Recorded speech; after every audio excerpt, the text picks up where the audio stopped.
Ya pemirsa, kami lanjutkan. Bang Ege, saya ke dirimu. Kalau kita lihat bahwa hari ini media darling Pak Purbaya ini banyak yang mendukung ya kan, mendapatkan kepercayaan publik dan dukungan publik gitu.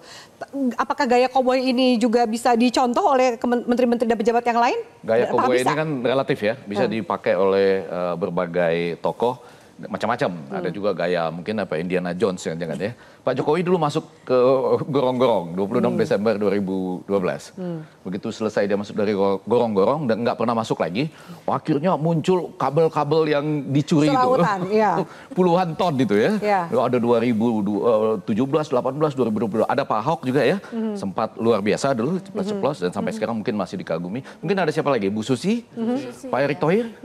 Yang sekarang kita belum sampai ke Piala Dunia ya. Padahal dia bilang Piala Dunia 2038. Lalu bagaimana dengan APBN yang dipakai untuk misalnya ya, kan ada sebagian dana APBN. Ya. Apakah pelatih waktu diganti nggak kena dana APBN misalnya dan lain sebagainya. Ya. Tapi sekarang baru kita masuk ke KDM dan Pak Purbaya. Saya cuma ingin mengatakan setiap zaman ada orang-orang yang bisa muncul. Kalau mereka berusaha tampil menjadi media darling di media baru ini, itu belum tentu bisa. Tapi berusaha tidak apa-apa, sejauh menunjukkan misalnya ini loh kebaikannya bagi publik. Tetapi bagi mereka yang punya juga akses ke media baru itu juga harus menjelaskan. Misalnya yang 200 triliun itu yang katanya digelontorkan, itu betul-betul ke rakyat atau dititip lagi di apa? Kan di bursementnya ke bank-bank Himbara. Ya terus kan? Dipakai lagi buat beli ini beli itu. Harapannya dari Bank Himbara itu akan kucurkan melalui kredit ke masyarakat. Ternyata. Tapi kan untuk mengakses kredit itu juga perlu persyaratan. Nah, jadi kita banyak, saya ingin mengatakan kita jadi banyak belajar. Nggak apa-apa diskusi di media sosial itu bagus.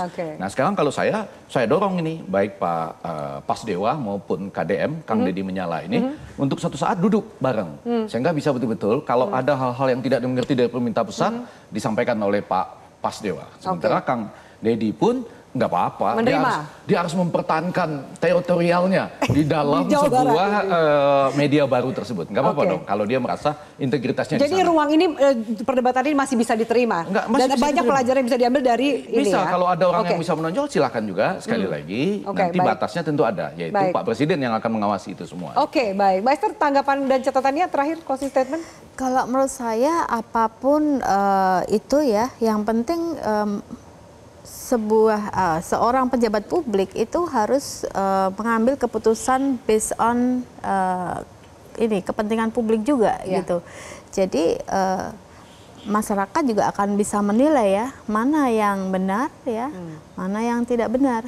Dan satu dari kasus ini yang lebih harus dipahami adalah polemik data ini tidak akan terjadi ya jika ada database yang sudah terintegrasi, yang real bisa diakses kapan aja, ada transparansi juga. Jadi tidak ada yang namanya simpang siur data gitu dan informasi. Mas Herman. Ya bagi kami ya kasus antara Purbaya sama KDM ini sebetulnya jadi pembelajaran untuk kita ya, bahwa selama ini kita bergantung pada Superman tertentu. Kita berbicara terkait dengan anggaran, terkait dengan korupsi, karena ada sosok yang mengangkat itu ke publik. Hari ini Pak Purbaya sama Pak KDM. Karena itu menurut kami saatnya kita beralih ke pembenahan sistem, termasuk sistem komunikasi publik, yang itu tidak hanya pada fokus pada kapasitas dan integritas orang per orang, tapi pada sistem. Apakah kemudian sistem ini akan berubah, Anda lihat? Dan itu sangat tergantung desakan publiknya kan ke arah sana. Dan itu sangat bergantung pada respons dari policy maker. Apakah itu di sisi legislatif di DPR yang mengeluarkan undang-undang dan di sisi eksekutif yang melakukan beberapa peraturan-peraturan terkait gitu.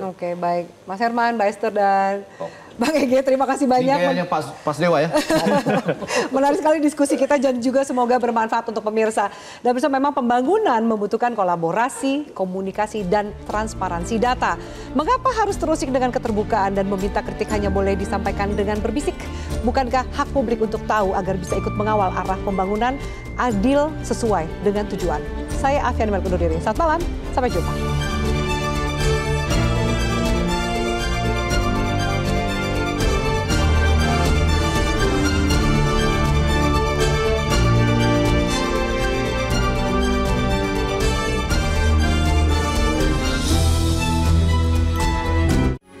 Metro TV. Jelajahi cara baru mendapatkan informasi. Download Metro TV Extend sekarang.